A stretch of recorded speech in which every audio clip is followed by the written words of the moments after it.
nos escucha anoche, muchísima precisamente, gente. anoche estuvimos hablando sobre el tema de la sexualidad con un grupo de hombres de la Iglesia El Sendero de la Cruz en Humacao. Mira qué bien. Ellos tienen un grupo, el pastor Joel, a cargo de este ministerio. Ellos se reúnen los martes y tienen diversidad de temas. Y entonces estuvimos trabajando el tema de la sexualidad. Qué bien, te felicito. Y esta la semana ética hablábamos cristiana. de eso, de que la iglesia no le quiere meter manos sobre Por el eso, y de verdad que yo lo escuchaba y dije, wow, qué pertinente el tema. ¿Por qué? Porque la iglesia, como tú bien dijiste, es la que tiene la verdad, la palabra de Dios que es verdad. Y es la que debe educar, pero no te educamos por múltiples factores. Y uno de los factores que hablaba de la economía, el miedo que nos rechacen, el miedo que la gente se vaya de la iglesia, y hay miles de factores que pueden ser, ¿verdad?, las razones por las cuales no se está haciendo. Pero debemos retomar esa postura dentro de la iglesia y en el mundo de que nosotros hablemos la palabra de Dios. Mientras tú hablas la palabra de Dios, obviamente la palabra de Dios te va a respaldar, punto. Y yo sé que la palabra al principio duele, porque dice la Biblia que toda corrección al principio no es de buen agrado, pero tiene frutos apacibles. Y entonces hoy yo quiero hablar sobre la mente. Este es mi tema favorito, porque me ha dado cuenta, Juan Carlos, que en la vida lo más importante es los pensamientos que tú, ¿verdad?, gestionas en tu mente. Vas hilvanando. Sí, porque la mente es el centro de operaciones de la vida del ser humano. O sea, la mente, de la mente ocurren pensamientos, de los pensamientos producen unas emociones, las emociones te llevan a unas actitudes, las actitudes te llevan a unas acciones y por ende tienen unos resultados. Por eso la Biblia dice en Proverbios capítulo 4, verso 23, claro, el verso bíblico dice: de toda cosa guardada, guarda tu corazón, pero cuando comenzamos a ver el significado de corazón, como lo usa el escritor ahí, lo que está hablando de la mente. Y entonces en la traducción actual dice: sobre todas las cosas guarda tu mente, porque ella es la fuente de la vida. Wow, poderoso. Por eso entonces la escritura en otros pasajes bíblicos, como por ejemplo Romanos capítulo 12, y buscamos Romanos capítulo 12, en el verso 2, mira lo que dice la escritura sobre ese concepto, sobre ese tema que estoy hablando. Romanos 12:2. Dice: y no vivan ya como vive todo el mundo. Al contrario, cambien de manera de ser y de pensar. Así podrán saber qué es lo que Dios quiere, y es decir, todo lo que es bueno, agradable y perfecto. Si buscamos en Efesios, en el capítulo 4, verso 23, mira lo que dice la escritura sobre la mente. Ustedes deben cambiar completamente su manera de pensar y ser honestos y santos de verdad, como corresponde a personas que Dios ha vuelto a crear para ser como Él. Wow. Poderosísimo. No, yo te digo, aquí el issue de todos los seres humanos es cómo estamos procesando nuestros pensamientos en nuestra mente. Y es importante porque los seres humanos, cuando nacemos, no pensamos, porque el ser humano cuando nace no piensa. Piensa cuando comienza a reconocer, ¿verdad?, a través de las etapas de desarrollo, comienza entonces a darse cuenta que existe. Por eso el gran filósofo francés René Descartes decía: pienso y luego existo. Porque tú no sabes si existes hasta que tú no piensas. Por eso los niños, los bebés, los infantes no saben que existen. Ellos existen simplemente. Pero una vez que comienza a pensar, se da cuenta de que yo soy. Es un ente aparte. Soy un ente aparte. Y entonces, a través del lenguaje, porque el lenguaje es la expresión del pensamiento, voy adquiriendo palabras, voy adquiriendo vocabulario, y las experiencias de la vida que tengo con mami, con papi, en la casa, en el hogar, en el vecindario, todas esas situaciones van generando en mí un pensamiento, porque las experiencias vividas uno las guarda en la memoria a través de pensamientos. Y llega un momento en la vida que tú tienes una urgencia de identificar, o sea, crear un concepto de quién tú eres. Y lo que usamos como referente es lo que hemos oído y lo que hemos vivido a través de los pensamientos que están en nuestra mente. Por eso es importante trabajar con los pensamientos, porque el problema es que dependiendo del tipo de pensamiento que yo tenga, así va a ser mi vida. Por eso es que Proverbios, el libro de Proverbios, el verso que yo comencé a leer al principio, lo dice bien claro. El Proverbio 4:23, mira cómo dice bien claro ese texto. Proverbio 4:23, vamos a leerlo. Quiero leerlo directamente aquí de la escritura. Y sobre todas las cosas, guarda tu mente. En otras palabras, cuidado de la información que tú le metes allí. Guarda tu mente, porque de ella es la fuente de la vida. Entonces, ustedes estaban hablando sobre diferentes temas que muchas veces no tocamos en la iglesia y la escritura habla sobre ellos. Pero ¿qué pasa? Que no ponemos esa información en el disco duro que se llama la mente. Y al no ponerlos, obviamente nosotros comenzamos entonces a recibir lo que otros dicen y no lo que dice la escritura. Exacto. Y llega un momento que tú validas eso que dicen. Claro. Y eso que dicen es lo que gobierna tu vida. Por eso lo dice la escritura, porque ella es la fuente de la vida. No porque sea correcto, sino porque no hay una información que entre a nuestra mente que combata lo que el mundo dice acerca de ese tema. Traes un punto bien clave, porque no todo lo que es correcto tiene que ser verdadero. Y hay una gran diferencia entre algo que es cierto y algo que es verdadero. Explícame la diferencia. Porque lo que es cierto es subjetivo. Ok. Yo puedo pensar que algo está cierto y tú pensar que no está cierto, es subjetivo. Pero lo verdadero es verdadero, punto. Es absoluto. Es absoluto. Por eso Jesús no se presenta que yo soy verdad, yo soy cierto, yo soy la verdad, yo soy verdadero. Porque yo puedo pensar que hoy es sábado y pensar y actuar como si fuese sábado hasta que me dé cuenta de la realidad que hoy no es sábado. Porque si fuese verdadero, lo que yo estoy pensando con lo que es igual. Y eso es verdadero. Entonces me di cuenta y dije, oye, yo estaba lo cierto de que hoy era sábado cuando realmente hoy es miércoles. ¿Me sigue? Y todo el mundo tiene su verdad. Eso es lo cierto. Porque cada persona a nivel subjetivo piensa que tiene su verdad. Lo llamo por ahí la verdad relativa. Exacto. Claro. La escritura no tiene verdad relativa. Es absoluta. Absoluta.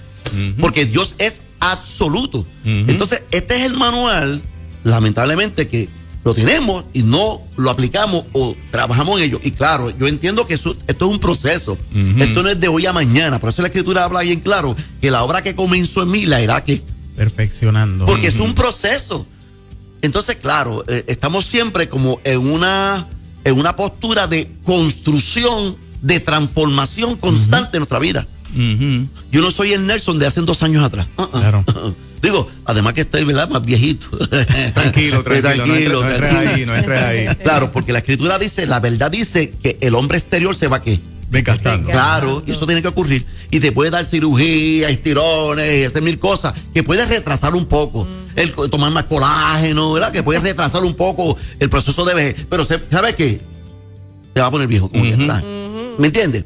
Sí, pero en Cristo el interior, ¿qué? ¿Se va a qué? Renovando. Oye, y la palabra renovar es que va con un constante cambio de ser mejor. Volverse a ser nuevo. Volverse a ser nuevo, renovando, volviendo a ser nuevo. Porque esto es un proceso y comienza ¿dónde?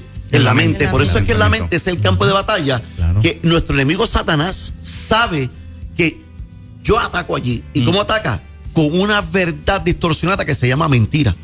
Porque la mentira es una verdad distorsionada. Claro. Tiene parte de verdad. Una mentira es algo que tiene cosas ciertas. Una mentira parece una verdad. Ajá. De hecho, Jesús, yo estuve hablando aquí sobre la higiene mental, y Jesús, el Satanás, ante Jesús, usó la palabra. Sí. Pero la sacó de contexto, y al sacarla de contexto se convierte en mentira. Se convierte en mentira. Digo, aquí el pastor Matías Narváez dice, cuando usted saca un texto de contexto, es un pretexto. Claro. Porque usted está sacando una verdad de un contexto que al sacar la verdad se distorsiona y se convierte en una mentira. Y Satanás es el padre de toda mentira. ¿Y dónde viene la mentira? A tu corazón. Bueno, la escritura habla de que corazón es mente. Pasa que pensamos que corazón está hablando de la válvula, del órgano, del órgano. No. Es la mente. Porque, claro, el escritor usaba el corazón a expresar la mente, porque cuando usted piensa, tiene un efecto emocional. Y el primer órgano que siente el efecto emocional se llama el corazón. Porque bombea sangre para todo el sistema. Y entonces altera el ritmo cardíaco y el pulso. ¿Ves? Entonces, claro, cuando yo estoy alegre, lo primero que tú sientes de cambio, porque emociones, escuchen lo que voy a decirle, emociones son cambios fisiológicos, que es diferente a sentimiento. Wow. A veces unimos emoción con sentimiento como si estuviésemos hablando de forma sinónima. Guardan relación, pero una cosa es sentimiento y una cosa son emociones. Las emociones tienen que ver con asuntos fisiológicos. Cuando hay una emoción, hay un cambio fisiológico, y el primer cambio fisiológico que ocurre en el órgano, en el órgano del humano, en el organismo del humano, es el corazón. Ujú. Y uno también le siente el estómago, por eso cuando usted siente mariposa en el estómago, está enamorado, ¿verdad? Porque es una emoción. Ujú. Es una emoción. Entonces, Satanás sabe que si yo ataco la mente, voy a confundirte que es una emoción. Y si te confundo, tengo ventaja para distorsionar una verdad. Entonces entras en duda, en confusión, bueno, en desespero. Y cuando tú estás así, te turba. Y cuando te turba, tú vas a errar. Y eso es lo que quiere Satanás, errar. Entonces, lo que tenemos que trabajar es cómo estamos pensando. Si lo que estoy pensando, entonces, mira qué lindo es que papá tiene todo. No falló en nada. Lo tiene todo meridianamente calculado. Bueno, Dios. En Filipenses 4:8, ese es el filtro que debemos nosotros tener de referencia cuando pensamos. 4:8 dice: por lo demás, hermanos, todo lo que es verdadero, no todo lo que es cierto, todo lo que es verdadero, todo lo honesto, todo lo justo, todo lo puro, todo lo amable, todo lo que es de buen nombre, si hay virtud alguna, si hay algo digno de alabanza, ¿qué dice? Esto pensar. ¿Esto lo pone? No, tú piénsalo. Para que los pensamientos tengan orden, esos son los pasos. Si yo me siento Ese es el confuso, si yo me siento que los pensamientos se me fueron, y utilizo eso de Filipenses 4:8. Sí, ese es el filtro. Para evaluar si lo que estoy pensando encaja en uno de esos cualidades del pensamiento. Si no, no lo pienso, cancelo, lo debato, lo confronto con ¿qué? Con la verdad de la palabra. Por eso es que la palabra se convierte en una espada para cortar, para atacar, para defenderte, porque es la palabra de Dios. De hecho, la misma escritura, yo lo he dicho aquí en múltiples ocasiones, que en Isaías 23:6 dice: Jehová guardará en completa paz aquel cuyo pensamiento en él persevera. Siempre que un pensamiento produce una emoción negativa, hay que evaluarlo, porque todas las emociones van amarradas al pensamiento. Wow. Si me da paz, good. Si me da alegría y gozo, good. Si me trae confusión, ansiedad, espérate, aguántate, vamos a reevaluar, vamos a auscultar, vamos a clamar, vamos a pedir: Espíritu de Dios, muéstrame. Y como el Espíritu de Dios es el que revela toda verdad, pero se dice: Él te guiará a toda verdad y a toda justicia. Y justicia es todo lo que es correcto, todo lo que debe ser. ¿Ves? Wow. Entonces tenemos ese auxiliador, ese ayudante, que se llama el Espíritu de Dios. Lamentablemente muchas veces no lo consultamos. Si tienes una duda en tu corazón y una situación que estás viviendo, tienes que clamar a Dios y pedir que el Espíritu Santo te revele. ¿Dónde? En tu mente. Porque aquí es que realmente Dios trabaja. Y el enemigo también, porque es el campo de batalla nuestro. Y yo estuve hablando hace unas semanas atrás sobre la buena higiene mental. Y uno de los elementos de la buena higiene mental es tener pensamientos positivos. Y qué mejor que la palabra, que todo lo que trae es vida, es positivo. Yo estoy hablando de la filosofía positivista, que tiene algunos elementos que son buenos. Sí, no te claro. estoy diciendo que no. Yo estudié filosofía, yo sé, hay elementos buenos. Pero cuando descarta a Dios de la ecuación, espérate. Sí. ¿Me entiendes? Sí. Por lo tanto, cuida sus pensamientos, porque como dice en Proverbios 4:23, sobre todas las cosas guardadas, guarda tu mente, porque de ellas es la fuente de la vida. Ya es la fuente de la vida. Hay oyentes que la mente se les fue en bolines ya, y solitos o solitas no pueden Gloria a Dios. organizar sus pensamientos. Escuchan esta mañana aquí en Nueva Vida, comenzando en ruta, y dicen: caramba, me encantaría una cita con con ese doctor que está escuchando, que está hablando en ruta? ¿Cómo te pueden conseguir Bueno, Nelson? ellos pueden llamar al 787-525-5226. Deben llamar, si no, pues enviar un mensaje de texto y nosotros, pues, ¿verdad? Que cuando nos demos cuenta que usted envió ese mensaje, porque tengo una persona que me asiste y entonces puede comunicarse con usted, sí, orientarle dónde estamos, los días, horarios, planes médicos, costos y toda la cosa. Extraordinario. Excelente. Comenzar la mañana con, ¿verdad? Ay, con sí. un consejo No, que va en la línea, ¿verdad? de los pensamientos. Muchachos, esto ha sido Poderoso. poderoso. Y más cuando yo no lo esperaba tan siquiera. Ajá. Una bendición. Era una un bendición. surprise. Hermoso comenzar la mañana con esta energía. Definitivamente. Acá en el Facebook la gente está dando las gracias Gloria a por Dios, esa gloria palabra a Dios. poderosa. Bendecimos Lindo. a todos ellos, de verdad que la paz de Dios sobre cada uno de ustedes. Amén. Amén, amén. Esto amén. es En Ruta. Así comenzamos